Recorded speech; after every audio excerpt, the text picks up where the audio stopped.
Hi, I'm Bons Magsambol and you're watching Rappler Talk. How is the mental health status of the Filipino workforce as the country fights the pandemic? Joining us today is Kat Trevino, Chief Marketing Officer of Mind Nation, to share the results of their survey among 6,000 employees. Hi, Kat. Welcome to the program.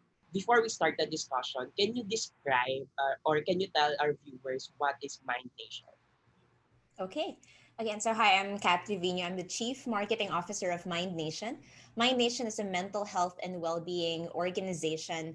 We started off in Asia, specifically in the Philippines in 2019, and we're now accessible and available in across Asia and in the Philippines. We offer teletherapy services for psychologists, well-being coaches, for employees and individuals. We also do culture drives like talks and trainings regarding mental health and overall well-being. And a huge part of what we do is, and what makes us unique, is that we are data driven. A lot of our programs and services are needs based, so we make sure we learn as much as we can from organizations and from individuals before we make the mental health programs for them. Okay, so very interesting. Siguro to start off the discussion, can you tell us about the survey Mind Nation did regarding the mental health status of employees during the pandemic? Absolutely.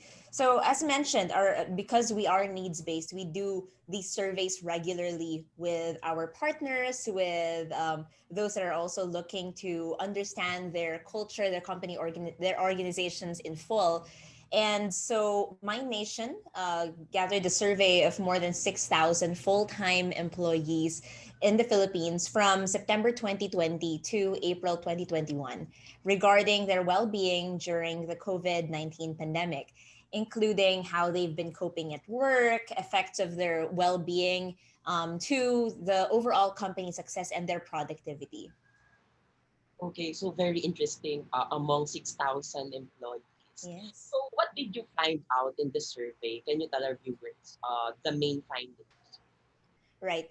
The most glaring insights we saw from the survey is really the drive and the importance of mental health in organizations. Because in the past, this was something that you really don't talk about. When you think of mental health, you think of it as something that's very personal, something that shouldn't even be discussed within the workplace. Because at work, you're just being paid to work. But we're seeing that there are clear links to how mental health affects the organization's bottom line. So we saw that 35% of employees surveyed have reported that they are unproductive for an average of 2 hours during their shift every single day. And then there's 13% of workers that file sick leaves due to mental health concerns, and 23% that even think about quitting their jobs because of stress, anxiety, depression, despite being in the middle of a pandemic. Despite that need for financial security or job security, there are so many amazing saddening insights that we've seen with the survey, and it really just drives the point that we need to be taking a look at our employees' overall well-being during this time. Okay, so very interesting that you noted 35% of the employees are suffering of mental health issues. So yeah, I read in your report about this concept of presenteeism. What does it mean and what is its implication to employees or companies' productivity? Absolutely. Presenteeism, it refers to the loss of productivity. They're very much linked. It occurs when an employee is not fully functioning in the workplace or at work, and it's because of an illness, an injury, or another condition like mental health concerns. And as mentioned in the survey, it affects more than one third of the employees. Even though they're there, they're physically present, they didn't call in sick, they may not be able to perform at the peak of their capabilities, and they're more likely to make mistakes on the job. That's what presenteeism is about. Presenteeism directly affects also the bottom line because of its cost to business. The ones having productivity issues, you're losing an average of 2 hours every single day. This means one full day a week, and the cost to business, umaabot tayo ng 700,000 pesos per 100 employees annually. We're not, these are things that we're not seeing as part of cost. It's not something that you consider when you're thinking about budgets for next year. In the food industry, you call this as a, okay, cost of wastage.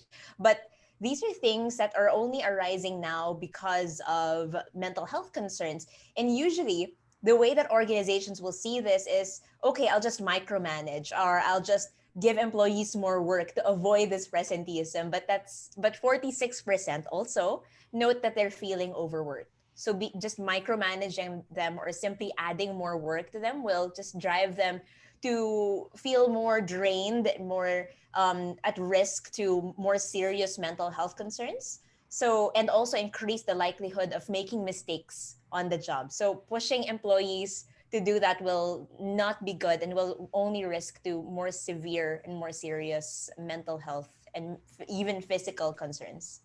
Yeah, so this reminds me about the students' experiences when it comes to remote Mm, learning.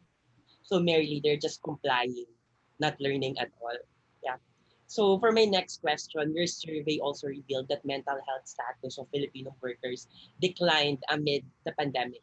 So your respondents rated their mental wellness at work at 6.5 following the pandemic, down from 8 before the health crisis. So what does it mean? Does it mean Filipino workers are able to cope up with the health crisis and work from home setup? right. So we're saying that it's an 8, and this is actually a rating that they provided during the pandemic already. So they're making a comparison. So there might be okay, they feel that it might be higher, it might be better, a lot better than it actually was during the time. But we all know that even pre-pandemic, the concern and that this pandemic of mental health is already something that's serious because even way before globally and in the Philippines, for example, suicide was already number three highest cause for uh, death in the Philippines and also globally. And the numbers are only rising now because of the pandemic as well. But now, when we asked or when we checked in with them and asked how they were feeling before and what they're feeling now, it's from an 8 to a 6.5. And there are also differences in the demographics and how they feel about their mental health. The segments that are most impacted with the pandemic and actually rank a lot lower are the younger generations, 18 to 25 years old. And these are single individuals with no kids. They're full time and night shift pa, and members of the LGBTQ community as well, and employees who also prefer not to state their gender. There are segments, these are segments that the communities or the organizations should also be taking a look at. Women are also part of these demographics. The least affected naman are men who are older and also married ones. They're less impacted during the pandemic, although we did see a decline as well. Generally, I would say, and this is something that, I'm just stating the obvious, that everybody is affected in very different ways. And a lot of it has to do with the resilience that they've been able to hone and master pre-pandemic. And because it's such a taboo topic, because mental health is something that is not openly discussed in the workplace and even at home, we're seeing great risks to the uncertainty and to the risk also of um, getting the illness. Okay, so we laid out all the numbers, the most interesting part. So Mm. let's go now. How can employers help to make sure that the mental health of their employees are well during the pandemic? Absolutely. It's great that we are only starting to discuss this more in detail. It's great that media and there are a lot more organizations that are taking interest in how do we create these mental health programs. It's actually a lot that there should be a mental health policy in all organizations. So starting off with that general awareness of what mental health means, how leaders can be more proactive in looking after their team's mental health and overall well-being, and understanding in depth what it means will greatly affect the stigma, greatly affect how employees perceive mental health and how employees value mental health as well. And to in their own little way, they will also be able to recognize when they're not at their best. And so we get to reduce the absenteeism, presenteeism, even talent loss during the pandemic. And we can work towards more proactive and productive employees. When we value our employees' overall well being, we will definitely be seeing more resilience from them, more strength, and more trust from the employees to the organization. Please also look into partnering with mental health providers, of course, like Mind Nation, to be able to help you and guide you through creating a program that's specifically catered to you. You don't want something that's just one off na you'll just be doing a talk, a mental well-being talk, and that's it. You want to commit to mental wellness. You want to commit to your employees' overall well-being. And that's something that we should be driving from this day moving forward, even post-pandemic, because we will, despite, for example, the virus already being gone, we will still be seeing also the psychological long haul effects of what we're experiencing now. Okay, right. So for the employee side, what can employees do if they're experiencing burnout? Like it's very common now. Oh, absolutely. And I'm not gonna say that I don't experience it myself. There are really days where you really feel as if it's really tiring and you kind of want to give up, but it's important that we move forward and we just align with ourselves. If you're already experiencing burnout, go back to basics. Make sure you get enough rest, enough sleep.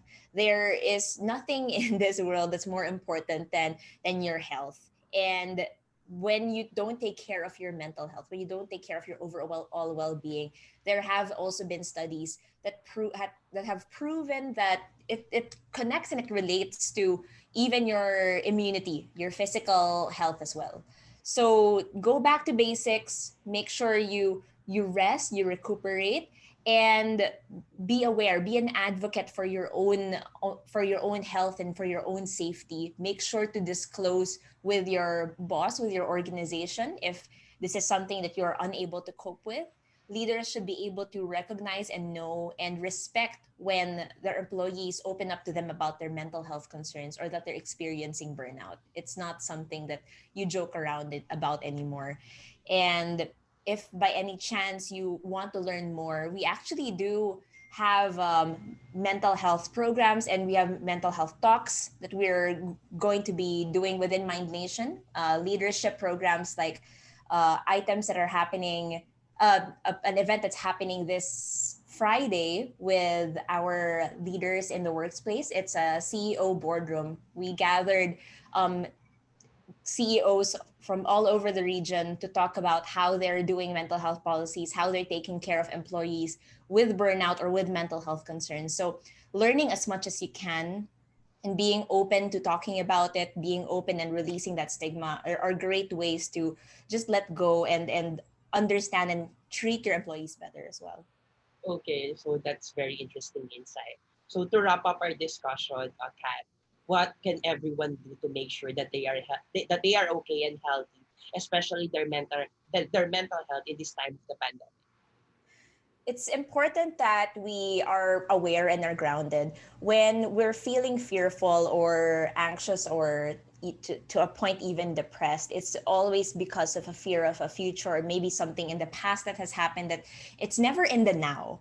So go back to where you are, go back to where you're standing, practice mindfulness, understand and listen to your what your body needs. All of these things will greatly help you so that you can plan better, so that you can be more resilient, so that we can reach for a happier and a better version of ourselves. We always say in my nation, a better mind means a better you. So take care of your mind, take care of your emotions, and understand in full what you're feeling, whether that's an experience of loss or an experience of grief. Be able to sit with it. And if things are tough for you, if things are harder for you, please also seek the help of a professional. It's so easy for us to just go to our friends or our family. And to some extent, yes, they help. It's good to reach out to our loved ones.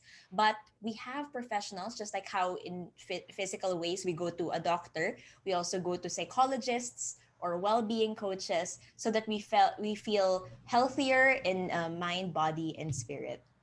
Okay, thank you so much, Kat Trevino, Chief Marketing Officer of Mind Nation. Again, I'm Bons Magsambol, and this has been Rappler Talk.